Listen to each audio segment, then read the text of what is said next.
My phone won't stay. Can you just fucking balance? You're not helping. This week we're talking about emotions. I'm a little sniffly because I'm sick, so just ignore that. I'm sorry. Okay,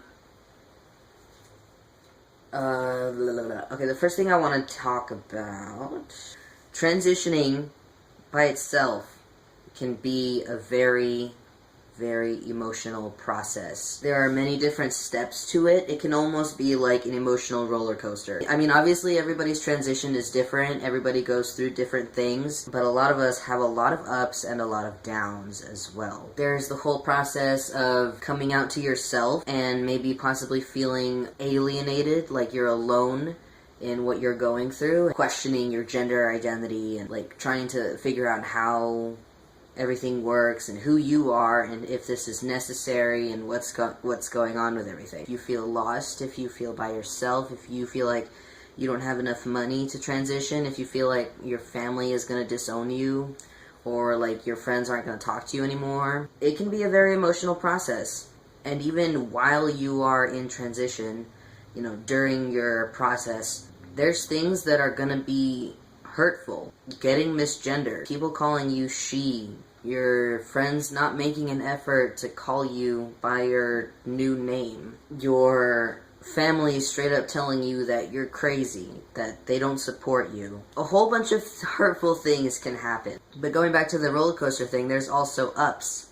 There's also some really good things that happen, like when you do pass, like when people do call you he, or when they do refer to you with male pronouns, or when your friends do start calling you by your new name, or when you make new friends and they don't even know that you were ever anything other than what you are, when your family finally accepts you, or when you tell someone and they react in the best way, in a very nice way that you didn't even expect, or just so many good things and so many bad things can get out of the camera can happen.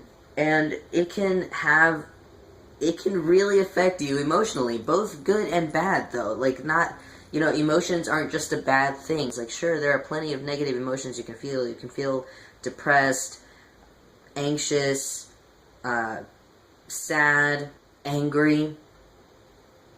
You can also feel bored. You can feel excited. You can feel happy. You can feel ecstatic, you can feel playful, and you can feel like you're on top of the world. Transitioning is going to have an effect on your emotions, no matter what. I hope that the good outweighs the bad for you. There are good days and there are bad days. You know, but you gotta think about what you're doing here. You're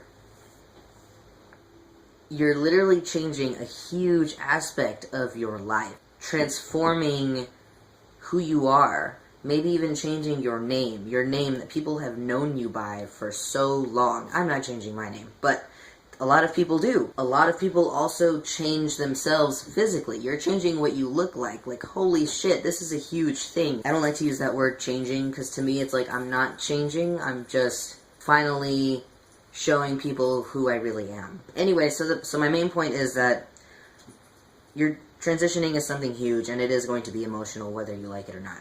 Because there are so many different aspects to transitioning, like getting misgendered. That's gonna hurt. People calling you a he, she. People not accepting you. That's going to hurt. But if you want to start T, and you're finally going to start, and you finally get your first shot, like Casey, our Friday guy on our channel, he just got his first shot like a few days ago, and I bet he feels amazing that he finally started that. So when you start testosterone, or when you start finally seeing changes on testosterone, when you feel like little bits of hair coming in, or when your voice starts to get a little bit lower, and when you start to pass more, and when you finally get your top surgery, when you finally get your name changed, when you finally get your gender marker changed on your ID and you're legally a guy. But the thing is, there's no set way in the good and the bad things happen. It's just kind of like everyone's on their own little roller coaster, and you just gotta see for yourself what it's gonna be like. Another thing I want to talk about is I feel there's an expectation, like a societal expectation, where men or males are pressured into not having emotions. That phrase, the phrase man up, comes from that. Being emotional or showing grief is equal to being weak. Yes, crying in front of someone puts you in a very vulnerable position, but vulnerability does not always equal weakness. But a lot of people see it that way. When someone is scared, or when someone is crying, or when someone is upset, and this person is a guy, they're gonna get shit for it. It happens all the time, where people say, don't be such a sissy, grow a pair.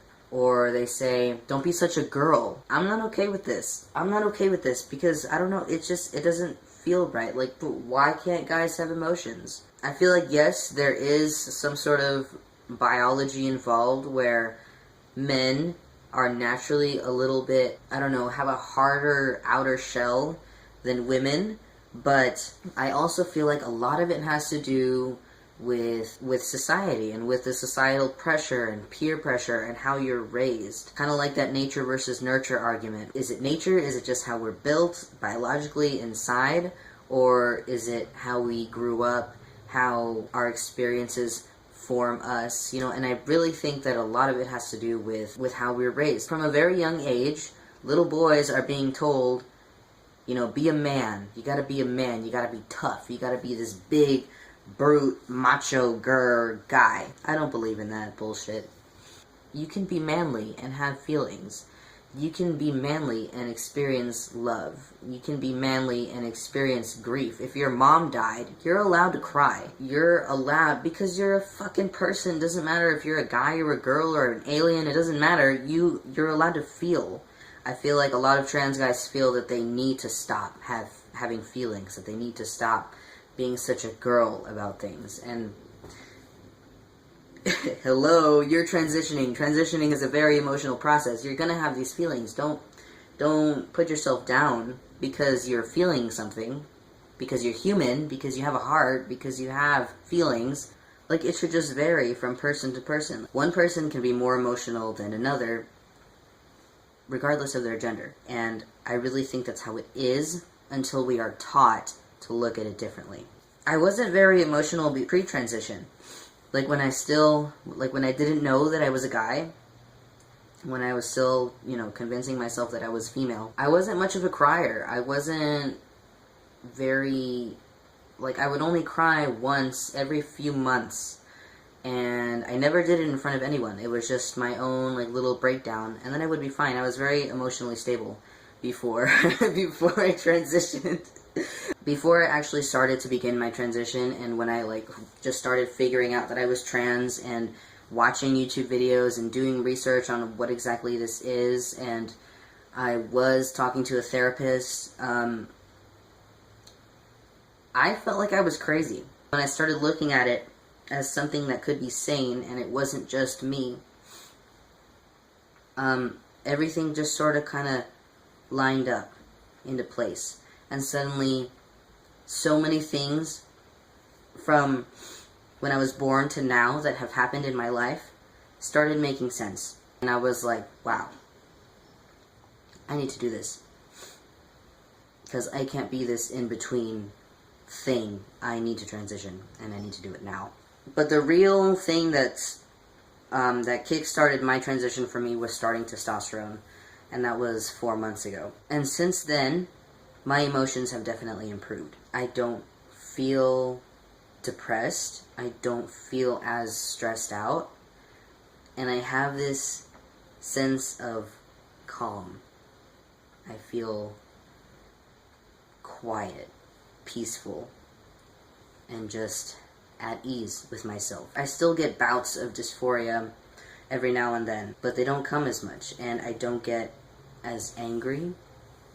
I don't sit here and fume about things. I'm more outspoken. I will tell you what I think instead of holding it in. But it's important to note that this is not because of the hormone that's in my body. It's not a chemical, internal, biological thing that's going on.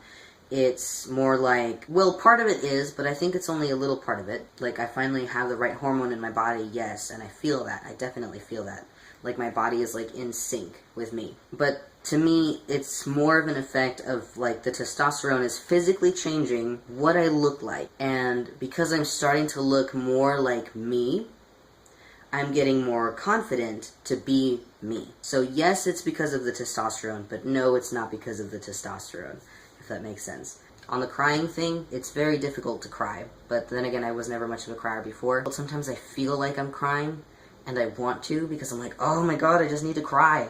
But it doesn't happen, and I'm like, what the hell? Like, why can't I cry? That is definitely because of the testosterone, I know that for sure. One last thing that I remember. People talk about serious mood swings and almost like a roid rage while starting tea, and a lot of people kind of get freaked out and don't want to start tea because of they fear that they're going to get angry and trip out and be like this crazy emotional mess. I don't know for sure if that has happened. I've never personally heard of that, like from the people I watch on YouTube or the trans guys I talk to through other groups and stuff. They don't experience this. I don't experience this. For anyone who is experiencing some sort of mood swingy craziness, I would really recommend getting your T levels checked, making sure you're in the right range. And if you are in a general okay range, you might want to talk to your doctor about upping your dose or lowering your dose to kind of just figure out what works best with your body. Because everybody's different, everybody's body is different, everything is different. So you just kind of see, you gotta kind of see what works for you. But it doesn't happen very often. I don't see it. It doesn't happen to me. I'm a lot calmer. I'm a lot more relaxed. I'm a lot more like, whoo. It sucks getting a shot every week, and that makes me anxious and a little nervous, but it's worth it. It is very much worth it. Anyway, I'm going to stop talking about myself now because I don't like doing that. So I'll talk to you guys later. I hope you have a good week. We kind of did a little switcheroo this week. Our Tuesday and Friday guys switched spots, but just for this week. So make sure you guys don't miss anybody's videos. And I heard our Saturday spot is open. I wonder who that's going to be. I'll talk to you guys later. Peace out.